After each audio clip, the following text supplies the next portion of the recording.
फरमाते हैं कि मैं ना मजदूर लेने गया, बगदाद के चौक में मजदूर बैठे होते थे, तो मेरी उन मजदूरों में से ना एक नौजवान बच्चे पे नजर पड़ी। बड़ा कमजोर सा वजूद था, लेकिन चेहरे पर इबादत का निशान था। माथा बताता था कि नमाज का बड़ा ख्याल रखता है। मैं उसके करीब गया। चेहरे भी बड़ा कुछ बताते हैं ना, चेहरों में भी बड़ी रानाई होती है। फरमाते हैं मैं करीब गया, मैंने उसको कहा बेटे मजदूरी करोगे? तो कहने लगा मजदूरों में बैठा हूं तो हुजूर मजदूरी के लिए ही तो बैठा हूं। तो मैंने कहा कि चलो फिर। कहने लगा नहीं मेरी कुछ शर्तें। मैंने कहा बताओ? कहने लगा पहली शर्त यह है कि लोग 4 दिनार दिहाड़ी लेते हैं, मैं 3 दिनार लूंगा। मैंने कहा यार भाई तो बड़ी बेहतरीन है, बाकी भी इस तरह की रख ले। उसने कहा हुजूर दूसरी शर्त यह है कि मैं आपकी मुकम्मल बात मानूंगा, लेकिन जब अजान हो जाएगी फिर आपकी नहीं सुनूंगा। तीसरी बात उसने ये की कि हुजूर मैं आपके घर में काम करूंगा पर आपके किसी सवाल का जवाब नहीं दूंगा। कहते मैंने कहा यार तू बड़ा अजीब है, शर्तें तो मालिकों की होती हैं। कहने लगा जी बहरहाल मैं शर्तें लगा के जाता हूं। फरमाते मैं उसे घर ले आया, काम मैंने उसको बताया, तो जो काम मजदूर सारे दिन में करता है ना उसने 2 घंटे में ही कर दिया। हमारे मजदूर सिगरेट पीने में भी तो आधा घंटा लगाते हैं, वो चाय पीने जाएं तो पौना घंटा वहां। उनको भी तो दयानतदारी करनी चाहिए कि नहीं करनी चाहिए? ने मुआहदा किया है ना जी, तो पूरा उतरना चाहिए ना। कहते 2 घंटे में। अब काम जब बंदा शुरू कराता है तो काम और निकल आता है। कहते काम मैंने उसको और बता दिया, वो करने लगा। उसने मिट्टी निकाल के रखी थी बाहर रास्ते में, तो अजान हो गई जोर की।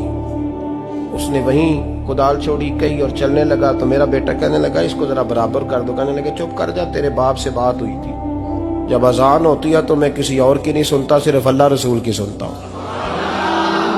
कहते मस्जिद चला गया, नमाज पढ़ के आया तो दोपहर का वक्त था। मेरी बीबी कहने लगी इसको को खाना खा ले।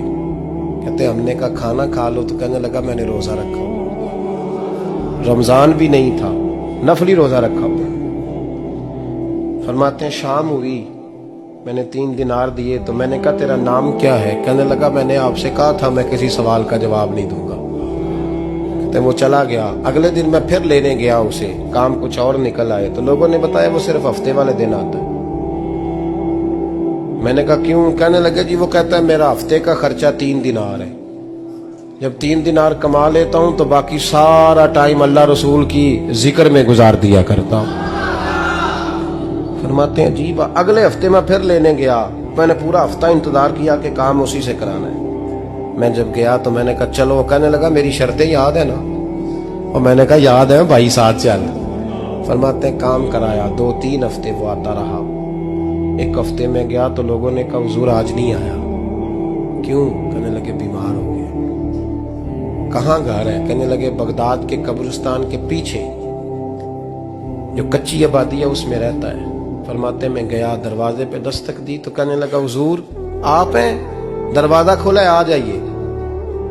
फरमाते मैं अंदर गया तो मैंने कहा तुम्हें कैसे पता चला मैं आया हूं? कहने लगा हुजूर अल्लाह वाले हो, आप नहीं आना था, वरना अमीर तो गरीबों का पता लेने कोई नहीं आते। कहते मैं करीब गया तो कहने लगा मैं आपका इंतजार कर रहा था, तेज बुखार है, तप रहा। जेब से कुछ पैसे निकाले, कहने लगा ये पैसे रख लें। एक अंगूठी निकाली, कहने लगा हुजूर आज रात को मेरा इंतकाल हो जाएगा, इन पैसों का कफन खरीद के सुबह जनाजा पढ़ के मुझे दफन कर देना, और जब दफन करो तो ये अंगूठी लेके असर के बाद हारून रशीद के पास जाना। आप उसे कहना मैंने मिलना है पर वो आपको टाइम नहीं देगा। आप उसको आवाज दीजिएगा कि तेरी एक अमानत है मेरे पास, फिर वो आपसे मिलेगा तो अंगूठी दे दें, फिर आप मेरी तरफ से फारिग हैं। हजरत फरमाने लगे तेरा नाम? और कहने लगा हुजूर वक्त थोड़ा है, आज रात मैंने जाना है, बड़ी लंबी माफी मांगनी है रब करीम से, अगर मुनासिब समझे तो मुझे अपने रब से तन्हाई कर दे। फरमाते मैं आ गया पर उसकी बातों ने मुझे सारी रात सोने नहीं दिया। फरमाते सुबह बड़ी मुश्किल से सूरज निकला, मैं गया दरवाजे पे हाथ रखा तो दरवाजा खुला हुआ था। अंदर दाखिल हुआ तो खुशबुएं मेरा इस्तकबाल कर रही थी। जब चेहरे से कपड़ा हटाया तो उसका तो इंतकाल हो चुका। इंतकाल हो चुका है, ऐसे जैसे किसी का दीदार करके सोया। कहते मैं तो 2 आदमी ले गया था जनाजे पे, पर पता नहीं दुनिया किधर किधर से आई, कहां कहां से। अखां जदों मीटियां जमाना मैनू रोवेगा, अपना ते अपना बेगाना मैनू रोवेगा।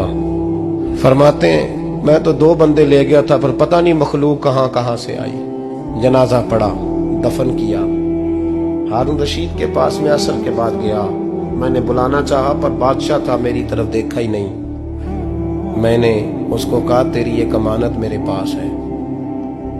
फरमाते हैं वो मुझे कोने पे ले गया, क्या बात है, कमरे में बुलाया, मैंने अंगूठी दी। हारून रशीद तो चीखे मारने लगा, कहने लगा अंगूठी वाला कहाँ है? मैंने कहा वो तो इंतकाल कर गया। कहने लगा मुझे कब्र पे ले चल।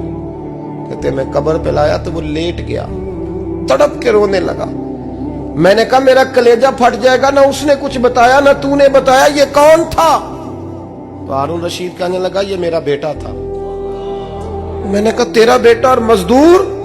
कहने लगा हुजूर ये हजरत दाऊद ताई के पास बैठा करता था, उनका मुरीद था, मुझे रोज कहता था अब्बा तूने बड़ी दुनिया इकट्ठी कर ली है, मरते वक्त तुझसे टांगे समेटी नहीं जाएंगी, इतना हिसाब नहीं तू दे सकेगा।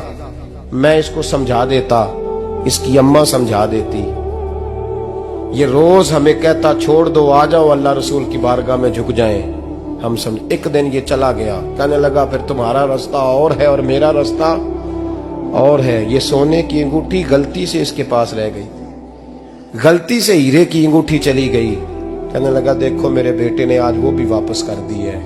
फिर तड़प के कहने लगा हारून रशीद था तो ये मेरा बेटा, पर मेरा मुर्शद निकला, मेरा पीर निकला। भाई जिंदगी तो बड़ी थोड़ी है ना। बाबा साहब ने कहा था उठ फरीदा सुत्या, और दाढ़ी आ गया पूर, अग्गा नेड़े आ गया, पिछा रह गया दूर। उठ फरीदा सुत्या खलकत वेखन जा, मते कोई मिल जाई बख्शिया ते तू ही बख्शिया जा। उठ फरीदा सुत्या झाड़ू दे मसीत, तू सुते रब जागदा, तेरी डाडे नाल परीत। मेरा रब हमें भी अपनी बारगाह में कबूल